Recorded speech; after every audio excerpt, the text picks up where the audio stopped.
बिस्मिल्लाहिर्रहमानिर्रहीम। आज हम लोग देखते हैं करप्शन के बारे में और जो करप्शन है उसके हमारे सोसाइटी पे क्या इम्पैक्ट्स हैं और किस तरह से जो करप्शन है ये जो स्कर्ज है करप्शन का, इसको हम इरेडिकेट कर सकते हैं अपने सोसाइटी से। अगर आपको ये वीडियो अच्छी लगे तो आप हमारे चैनल को सब्सक्राइब भी कर सकते हैं और हमारी जो वीडियो है इसको लाइक कर सकते हैं और शेयर कर सकते हैं। तो शुरू करते हैं। सबसे पहले करप्शन को डिफ़ाइन कैसे किया जा सकता है, करप्शन होती क्या है। तो corruption is violation of stipulated rules by an individual और a cohort for personal gains.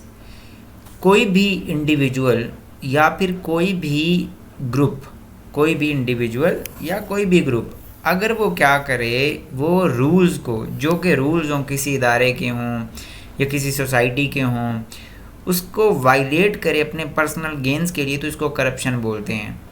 For example, अगर कोई आदमी किसी पब्लिक ऑफिस में है और उसने अपने पब्लिक ऑफिस में बैठ के रूल्स एंड रेगुलेशंस को वायलेट किया है और अपने क्लैन को, हमारे यहाँ होता है ना क्लैन, हमारे यहाँ क्लैन होते हैं कि ये मेरी बरादरी है, तो उस बरादरी को फेवर किया है रादर दैन जस्टिस को प्रमोट करने के, तो इसको भी करप्शन बोलते हैं। और इसी तरह से कोई टीचर है, अगर वो अपनी ड्यूटी नहीं कर रहा तो उसको भी करप्शन बोलते हैं। इसी तरह से कोई प्रोजेक्ट आपके ज़िम्मे है, आप एक ब्यूरोक्रेट हैं और आपने प्रोजेक्ट को लंबा कर दिया है अपनी लिथार्जिक एटीट्यूड की वजह से, और आपके एटीट्यूड की वजह से क्या हुआ है, उसकी जो रकम है, क्योंकि टाइम बढ़ेगा तो बेसिकली उस प्रोजेक्ट की के ऊपर जो खर्च होने वाली रकम है वो भी बढ़ जाएगी। तो इसको क्या कहते हैं, इसको भी करप्शन बोलते हैं। तो करप्शन जो है वो किसी भी आदमी, कोई भी आदमी, कोई किसी पब्लिक ऑफिस में नहीं है, वो भी करप्शन कर सकता है अगर वो माशरे के रूल्स तोड़ता है, जो माशरे अपने पर्सनल गेंस के लिए, तो इसको भी करप्शन बोलते हैं हम लोग। तो करप्शन कोई भी किसी भी इंडिविजुअल की तरफ से हो सकती है, कोर्ट की तरफ से हो सकती है, और ये पर्सनल गेंस के लिए आप जब रूल तोड़ते हैं तो इसको करप्शन बोलते हैं। उसके बाद करप्शंस को पहचानना, किसी भी जगह पे करप्शन हुई है या नहीं हुई, ये बड़ा मुश्किल काम है। अगर आप चाहते हैं कि किसी जगह पे करप्शन हुई है या नहीं हुई इसको जानें, तो इसके लिए क्या करना पड़ेगा, इसके लिए बहुत ज़्यादा एनालिसिस करना पड़ता है, और वो इंडिविजुअल जिसके ऊपर इल्ज़ाम है कि उसने करप्शन की है, वहाँ पे क्या करना पड़ेगा, उसकी इंटेंशंस को जानना पड़ेगा। क्या उसकी इंटेंशंस जो थी वो इविल इंटेंशंस थी, क्या उसने जानबूझ के, क्या उसका इविल इंटेंशन से मुराद ये है कि क्या उसकी इंटेंशंस में शामिल था कि जो वो काम कर रहा है जिससे गवर्नमेंट के एक्सचेकर को या गवर्नमेंट की किटी को नुकसान हुआ है, वो उसके पर्सनल गेंस के लिए था या नहीं था। तो ये इंटेंशंस जानना बड़ा मुश्किल काम है। ये क्यों मुश्किल काम है, क्योंकि हमारे पास, हम इंसान हैं, हमारे पास इतनी पावर नहीं होती कि हम किसी के ख्यालात को जान सकें। हम प्रिडिक्ट ज़रूर करते हैं चीज़ों को, लेकिन हम किसी के दिल की बात नहीं जान सकते। So intentions and analysis could prove whether an act is legitimate और इलेजिटिमेट। कोई एक्ट लेजिटिमेट है या नहीं है, ये कौन सी चीज़ डिटरमाइन करेगी, ये इंटेंशंस डिटरमाइन करेंगी और एनालिसिस डिटरमाइन करेगा। एनालिसिस करने वाले कौन होंगे, इदारा होगा जो कि इन्वेस्टिगेशन करेगा, इंक्वायरी करेगा, नैब होगा, ऑडिटर जनरल ऑफ पाकिस्तान, ये वाले जो इदारे हैं ये इस चीज़ को क्या करते हैं, इन्वेस्टिगेट करते हैं। और बाज़ औक़ात FIA भी करती है, जैसे हमारे शुगर कमीशन के अंदर जहांगीर तरीन के ख़िलाफ़ कौन कर रहा है इन्वेस्टिगेशंस, वो FIA कर रही है। अब करप्शन के सोसाइटी पे इम्पैक्ट क्या होते हैं, तो मोटे मोटे कुछ इम्पैक्ट्स हैं, जो बेसिक इम्पैक्ट हैं वो हम देखते हैं। According to World Economic Forum के मुताबिक it's stifles economic activity. It's stifles economic activity, किस मुल्क में करप्शन होती है, जिस मुल्क में वहाँ पे इकोनॉमिक एक्टिविटी डिक्लाइन कर जाती है। फॉर एग्ज़ाम्पल, अगर ये मईशत का पहिया है तो ये डिक्लाइन करना शुरू कर जाएगा, अगर हम इसको ग्राफ की सूरत में बनाते हैं, ठीक है, तो ये नीचे आ जाएगी। क्यों आ जाएगी, by making environment unconductive for business activity. Business activity के लिए इन्वायरमेंट जो है वो अनकंडक्टिव है। फॉर एग्ज़ाम्पल, कोई भी नई कंपनी लगानी हो तो आपको वापटा की तरफ से एक कनेक्शन लेना पड़ता है बिजली का। अगर वापटा के जो मुलाजिम हैं वो करप्ट होंगे तो वो आपसे कनेक्शन देने के लिए आपसे पैसे मांगेंगे।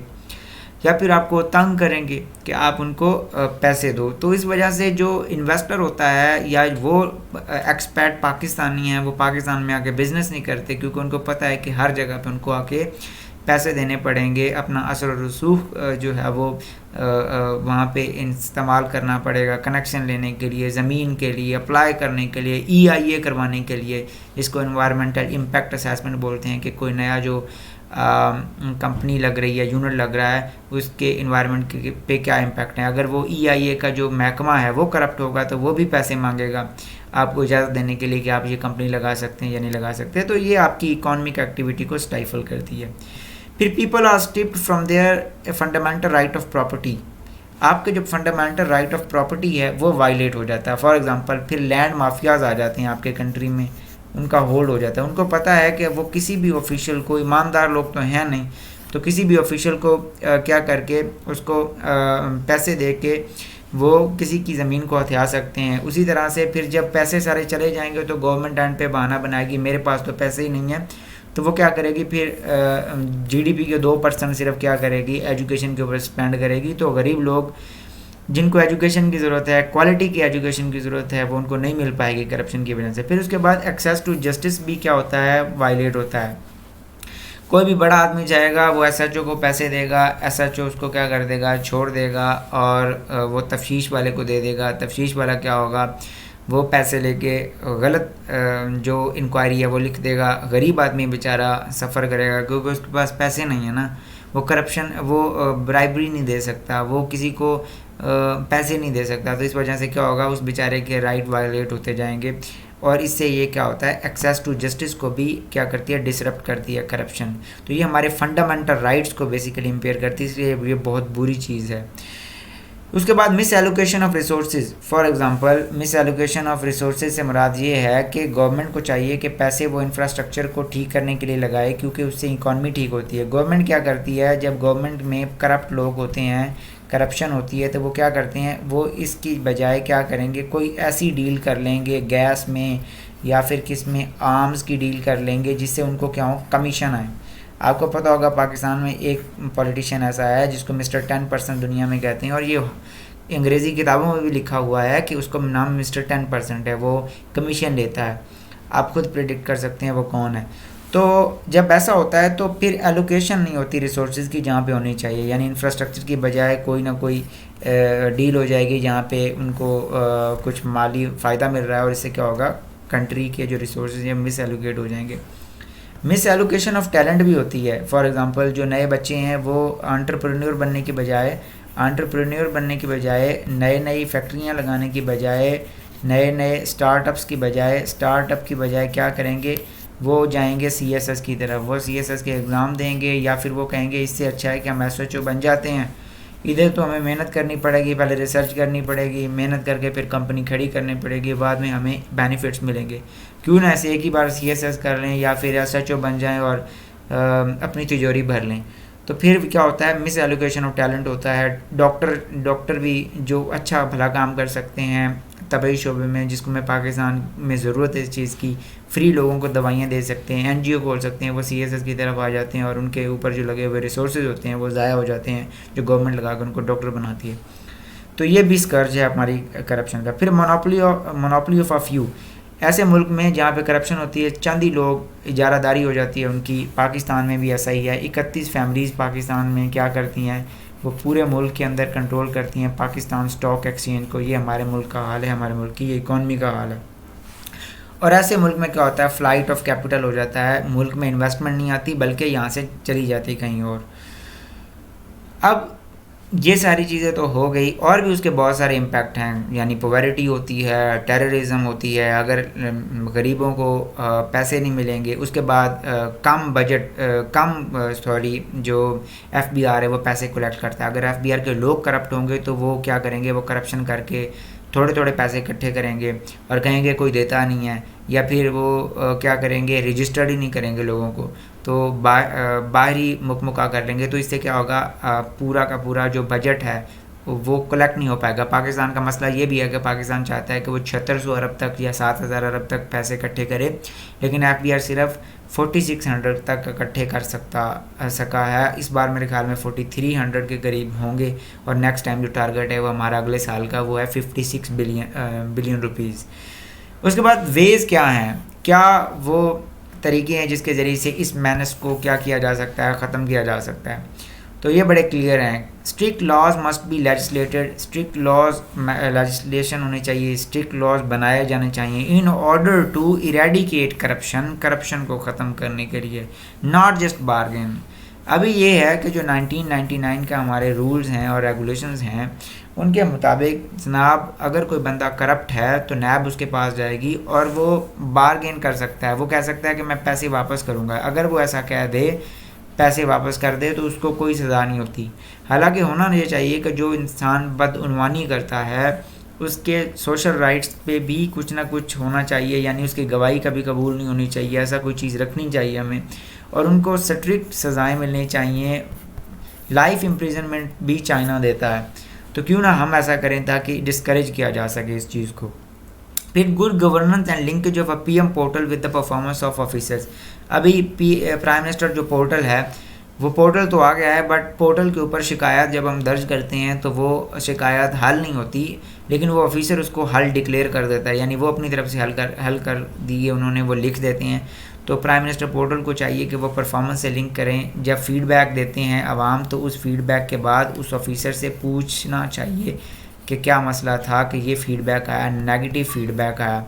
यानी गुड गवर्नेंस टेक्नोलॉजी का इस्तेमाल करके जब हम करेंगे तो हम इस करप्शन को टैकल कर सकते हैं। लोग घर बैठ के लॉज कर सकते हैं अपनी कंप्लेन, अगर हम टेक्नोलॉजी ले आएँ। लोग घर बैठ के क्या करेंगे, लॉज करेंगे कंप्लेंट्स को, ठीक है। तो ये टेक्नोलॉजी के ज़रिए से, गुड गवर्नेंस के ज़रिए से भी क्या किया जा सकता है, इरेडिकेट किया जा सकता है करप्शन को। तीसरी बात, सोशल वैल्यूज़ दैट से नो टू करप्शन, के सोशल वैल्यूज़ प्रमोट की जाएँ, बड़े बड़े मूवमेंट्स चलाई जाएँ कि हम करप्शन नहीं देंगे, हम मर जाएंगे, हम करप्शन नहीं देंगे। हम लोग क्या करेंगे, हम पैसे नहीं देंगे, हम ब्राइब नहीं करेंगे किसी को, क्योंकि हमारे इस्लाम में ये मना है, लेने वाला और देने वाला दोनों जहन्नमी है। तो ये जो मूवमेंट जब चलेंगी, लोग अपने काम नहीं करवाएंगे पैसे देके, वो कहेंगे हमारा काम ना हुआ अच्छा है, हम लोग एफर्ट करते रहेंगे लेकिन हम गलत तरीके से इलेजिटिमेट मीन्स के ज़रिए से अपना काम नहीं करवाएंगे।